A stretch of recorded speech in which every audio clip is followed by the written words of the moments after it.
Everyone, very good morning India. This is Avi sir directly shining from Fox India Institute of Hotel Management and Management Institute. Especially आज मैं आया हूँ अपने उन teachers से बात करने के लिए, उन मेंटोर से बात करने के लिए, उन नेशन बिल्डर से बात करने के लिए जिनके ऊपर हज़ारों लाखों स्टूडेंट्स की है जिम्मेदारी। ऐसा क्या है कि हम लोग एज ए टीचर बच्चों को इंस्पायर नहीं कर पा रहे हैं? ऐसा क्या है कि आज बच्चा या माँ बाप एक टीचर पर भरोसा नहीं कर पा रहा है? ऐसा क्या है कि आज एक एज ए टीचर हम बच्चों को दिशा नहीं दे पा रहे हैं? तो ऐसे बहुत सारे क्वेश्चंस हैं, बहुत सारे प्रश्न चिन्ह लगे हुए हैं एक टीचर के ऊपर। कैसे हम इस हिंदुस्तान के हर एक टीचर के अंदर एक वो आस जगा दें जिससे पेरेंट्स, बच्चे, सभी लोग टीचर पर विश्वास करने लगे और हमारा नेशन बहुत आगे बढ़ने लगे। मैं आपको बता रहा हूँ कुछ वो चीज़ें जो मैंने अपनाई और बहुत बड़े बड़े रिजल्ट्स देखे छोटी छोटी चीज़ों से। जब मैं इस एजुकेशन फील्ड में आया तो I just took it as granted. मैं इसे बहुत मजाक लेता था। मुझे ये लगा था कि जब मेरे पास कोई ऑप्शन नहीं है तो फिर टीचर तो बनना ही है, तो मैं भी बन रहा हूँ।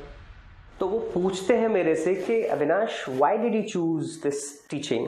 तो मैंने उनसे एक ऑकवर्ड सा बहुत गंदा जवाब दिया जिसके लिए मैं आज भी शर्मिंदा फील करता हूँ। वो ये था कि सर एक्चुअली मेरे को वहाँ प्रमोशन नहीं मिल रहा था जब मैं काम कर रहा था, और फिर एंड में ये था कि कुछ नहीं बनना है तो टीचर तो बनना ही है। तो ही फेल्ट सो बैड। उन्होंने बोला कि अविनाश, आपने टीचिंग को इतना ऐसा समझ रखा है कि आज जब कुछ नहीं बना तो मैं टीचर बन रहा हूँ।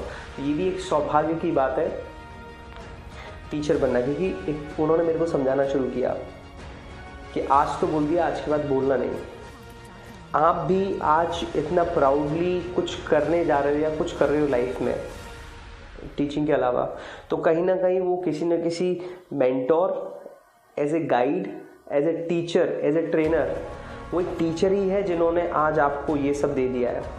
तो मेरा माइंड थोड़ा सा घूमा, इज राइट। एंड आप जो भी लाइफ में करने जा रहे हो, एक टीचर बनने जा रहे हो, तो आप कम से कम अपने एंटायर लाइफ 10,000 बच्चों को आप सिखाने जा रहे हो। और वो 10,000 बच्चे नहीं है, वो 10,000 आपकी खानदान है। आप 10,000 वंशों को पढ़ाने जा रहे हो। My mind got boggled. I thought that मैं ये करके आ रहा हूँ, मतलब मैं टीचिंग को इतना हल्का समझ रहा था। मैं 10,000 बच्चों यानी वंशों को पढ़ाने जाऊँगा, मेरे ऊपर इतनी बड़ी जिम्मेदारी। That was my last day. I took teaching so seriously. उस दिन से मैंने एंजॉय करना टीचिंग को और टीचिंग को फील करना शुरू कर दिया। मतलब I really thanks to Naresh sir. Thank you Naresh sir, आपने जो मेरी ज़िंदगी का ये टर्न दिया, उस छोटी सी बात, it was very very beautiful moment for me. Thank you so much. तो वहाँ से फिर मैंने एजुकेशन के बारे में जानना शुरू किया कि जिसमें मैंने पढ़ा बीएड में मॉडर्न एजुकेशन सिस्टम क्या था जो 1600 के बाद शुरू हुआ, 1670 अंग्रेज़ों के आने के बाद। मेडिवल एजुकेशन सिस्टम क्या था जिसमें मुस्लिम कालीन जब था, मुस्लिम काल था, तो उसमें एजुकेशन कैसी थी दी जाती थी, किस प्रकार से दी जाती थी। और फिर प्राचीन काल, एंशियंट टाइम पे कैसा एजुकेशन। My mind got boggled. मैं मतलब वास्तव में, क्योंकि मैंने फील करना शुरू किया था, तो मैंने सोचा कि अगर बहुत सारी चीज़ों को आज की शिक्षा में लाया जाए तो बहुत कमाल हो सकते हैं।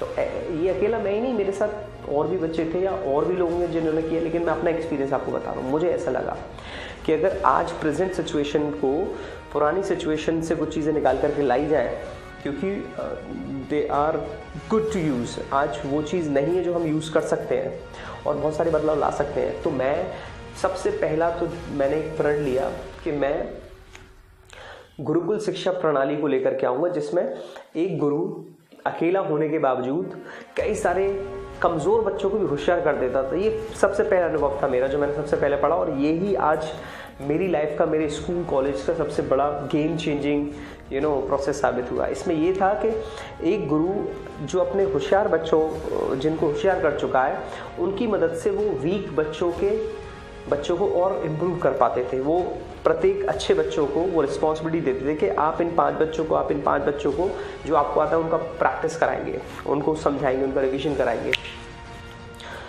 ये एग्जैक्टली मैंने किया।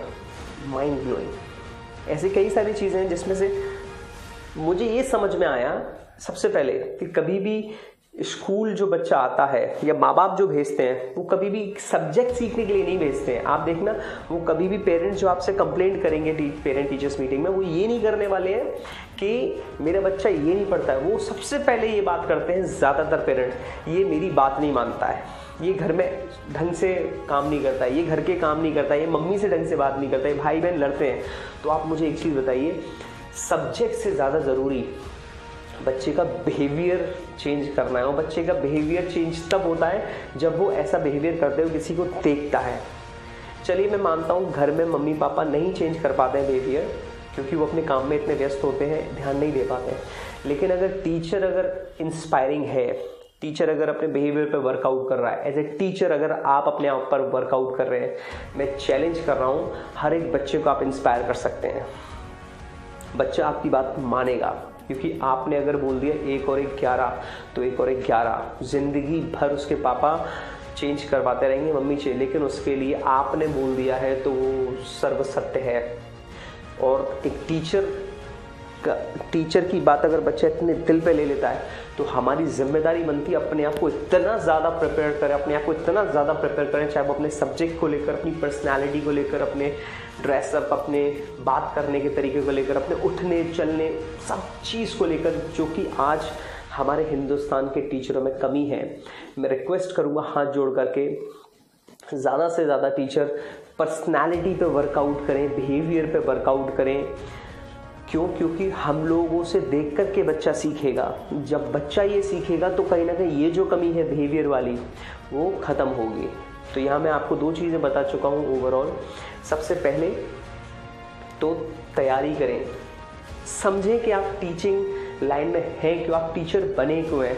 2 चीज़ होती हैं, या तो आप बाई चॉइस बने, आप बनना चाहते थे, या बाई चांस बने। तो बाई चांस बने हैं तो मैं आपसे हाथ जोड़ के विनती करूंगा कि प्लीज़ टीचिंग को छोड़ें, क्योंकि बच्चों का भविष्य है, बच्चों की लाइफ, कई सारे वंशों को, कई सारे ख़ानदानों को आप ख़राब करने वाले हैं। तो प्लीज़, लेकिन अगर आप बाई चॉइस बने हैं, नहीं बने तो अब चॉइस बना लीजिए और इतना अच्छे अपने ऊपर वर्कआउट कीजिए, इतना अच्छा वर्कआउट कीजिए, अपने को तैयार करिए, अपने सब्जेक्टिव नॉलेज भी अपनी अच्छी करिए, डिस्कशन करिए, क्योंकि आप सिखाने के लिए दुनिया रेडी है, सीखने के लिए हम रेडी होने चाहिए। विवेक बिंद्रा जी बहुत बार एक अच्छी बात बोलते हैं, आप कितना भी लोगों को बदलने की कोशिश कर लो, आप कितना भी स्टूडेंट को बदलने की कोशिश कर लो, आप नहीं बदल सकते हैं। जिस दिन आप अपने आप को बदलते हैं ना, पूरी ज़िंदगी बदल जाती है। सब आप बदले, सब बदला, ज़माना बदल जाता है। एक बहुत अच्छा शेर कहते हैं वो, लगा रहा ज़माने को बदलने में गालिब, लगा रहा ज़माने को बदलने में गालिब, जिस दिन खुद को बदला सब बदल गया। एक बार क्लैपिंग कर दीजिए विवेक बिंद्रा जी के लिए, बहुत अच्छी बात कही। तो बच्चा इंस्पायर होगा, आप बनिए वैसे। मैंने सीखा अपने गुरुओं से, मैं सीखा हूँ अपने साथ के जो मेरे पार्टनर्स हैं, उन्होंने मेरे को बहुत कुछ सिखाया नोइंगली। मैंने उनसे टीचिंग के बारे में छोटे छोटे गुण सीखे जो आज बहुत बड़े लेवल पे हेल्प कर रहे हैं। मैं थैंक्स करना चाहूँगा अपने फ्रेंड मिस्टर रामू सिंह चौहान जी का और मिस्टर सौरभ शर्मा जी का, जिन्होंने मेरे को इंस्पायर किया टीचिंग के लिए, जिनको मैंने साक्षात बहुत अच्छा करते हुए देखा। और तो और एक और चीज़ मैं अपने टीचरों से बोलना चाहूँगा, बच्चा जब स्कूल आता है तो बच्चे के माइंड में सब्जेक्ट रहता है, लेकिन पेरेंट्स के माइंड में व्यवहार। तो व्यवहार आप चेंज तब कर पाएंगे जब आप अपना व्यवहार अच्छा कर लेंगे, राइट। जब आप स्कूल जा रहे हैं ना, स्कूल के अंदर जा रहे हैं, तो कृपया कर गेट के बाहर अपनी सारी प्रॉब्लम, परेशानी, समस्याएं छोड़ दीजिए, क्योंकि जब आप लटका हुआ चेहरा अंदर लेके जाएंगे ना, तो बच्चों का चेहरा भी लटक जाएगा। तो वहाँ एक स्माइली फेस बच्चों को दिखना चाहिए। जब स्माइली फेस दिखता है ना बच्चों को, बच्चे खुशी के मारे पागल हो जाते हैं। बच्चों को लगता है वाह, उनका पढ़ाई में 60-70% मन तभी लग गया। तो इस चीज़ पे आपको वर्कआउट करना है। ड्रेसअप अच्छा होना चाहिए, स्माइल के साथ अंदर जाइए। एक और छोटी कहानी सुनाना चाहूँगा स्माइल के ऊपर। कॉकपिट के अंदर, प्लेन में जो कॉकपिट होता है ना, उसमें जब कोई पायलट अंदर जाने वाला होता है तो बाहर एक बहुत बढ़िया थॉट लिखा होता है, उस पर लिखा होता है कि कृपया कर अपनी सारी प्रॉब्लम परेशानियां छोड़ दे, क्योंकि अब आप 350 फैमिलीज़ की जिम्मेदारी लेने जा रहे हैं। और पायलट की ट्रेनिंग तो आपको पता ही है, उसकी सिलेक्शन और ट्रेनिंग बहुत ज़बरदस्त होती है, तो सेलेक्टिव लोग लिए जाते हैं। तो आप भी उस पायलट से कम नहीं है, आप भी उस पायलट से कम नहीं है, आप बहुत सारे लोगों की ज़िंदगी लिए हुए हैं। तो फिर से मैं आपसे बोलना चाहूँगा, इसको बहुत अच्छे से समझें, अपने आप को बहुत भाग्यशाली समझें, अपने आप को फॉर्चुनेट समझें कि हमें टीचर बनने का मौका मिला है। हम वास्तव में बहुत भाग्यशाली हैं। दैट आई से बिग थैंक्स टू गॉड कि मैं कहाँ मैनेजमेंट से इधर टर्न हुआ और एक टीचर बना, फिर एक मैनेजमेंट हैंडल कर रहा हूँ। और I always love to be a teacher, क्योंकि बच्चों की जो मुस्कुराहट होती है ना, वो सारे गम भुला देती है, सारी टेंशन भुला देती है। बच्चों को सुबह गुड मॉर्निंग करना, मैं ज़्यादातर कोशिश करता हूँ बच्चों के बिहेवियर पर काम करूँ, उनको वो करके दिखाऊँ। टीचर्स पूछते हैं मुझसे या और पेरेंट्स पूछते हैं, सर आप इंग्लिश कैसे सिखा देते हैं, बिहेवियर कैसे अच्छा कर देते हैं? तो I just only say one thing, because I follow that in front of student, I never speak in Hindi, क्योंकि अगर मैं इंग्लिश का टीचर हूँ, they are suppose me to speak in English. तो वो जानते हैं कि ये जो व्यक्ति है, ये इसको हिंदी वाले वर्ड्स नहीं आते, ही ओनली अंडरस्टैंड, और उन्हें पता होता है कि हम कुछ भी बोलेंगे ये रिस्पॉन्ड अच्छा करेगा। तो मैं उन्हें कभी डांटता नहीं हूँ गलत बोलने पर। मुझे पता है आज गलत है, धीरे धीरे सही होगा। सेम मैथमेटिक्स में आज गलत है कल सही होगा, सेम साइंस में आज गलत है कल सही होगा। बच्चों को विश्वास दीजिए पढ़ाई का। बच्चों को अगर आपने विश्वास दे दिया पढ़ने का, मैं सच बोल रहा हूँ, आप ज़माना चेंज कर देंगे, आप सब कुछ बदल देंगे। बहुत ही इंपॉर्टेंट है बच्चों के अंदर विश्वास का बीज बोना। बच्चे को विश्वास ही नहीं होता वो मैथ्स में अच्छा कर सकता है, बच्चे को विश्वास ही नहीं होता वो साइंस में अच्छा कर सकता है, बच्चे को हवा लगती है सारी चीज़ें, बच्चों को हवा लगता है इंग्लिश। बच्चा हिंदी को कुछ समझता ही नहीं है। एक हिंदी के टीचर को तो ऐसा होना चाहिए कि बच्चे के माइंड में जो हिंदी को लेकर, अपनी खुद की मातृभाषा हिंदी के लिए हम प्यार नहीं जगा पाते हैं। उसकी भाषा इतनी शुद्ध, सरल, इतनी प्यारी होनी चाहिए, लोग हिंदी सुनने के लिए उसे बुलाएं, यार कितनी अच्छी हिंदी बोले। इस पे वर्कआउट करना पड़ेगा आपको। ऑलराइट, बहुत सारी चीज़ें बताने को फ़िलहाल आज का मैं जो एपिसोड है वो यहीं ख़त्म करता हूँ। मैं चाहूँगा कि प्लीज़ फोक्स इंडिया चैनल को सब्सक्राइब कर लें। आपको लगता है आप किसी चीज़ में परेशानी फील करते हैं टीचिंग को लेकर के, तो आप प्लीज़ ज़रूर लिखें मुझे, मैं उसके ऊपर ज़रूर वीडियो बनाऊँगा, आपकी हेल्प करने आऊँगा।